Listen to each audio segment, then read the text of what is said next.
Wait, what's happening? Oh, we will, huli the tilapias. Tilapia. Ito talaga yung ginagawa namin kapag birthday ni Mama. Nanguhuli kami ng tilapia. Oh, ano yung prize ng winner? Lahat ng mahuhuling tilapia sa kanya, dun sa mananalo. Combined. Kaya nga palagi nagcha-champion si Ate Clyde.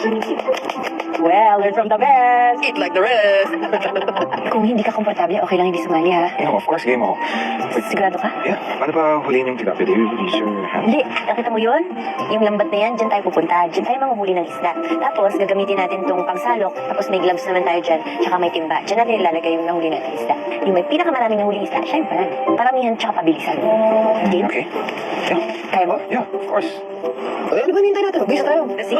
Gamitin mo na lang yung buhot. Just give me 5 minutes, I'll be back.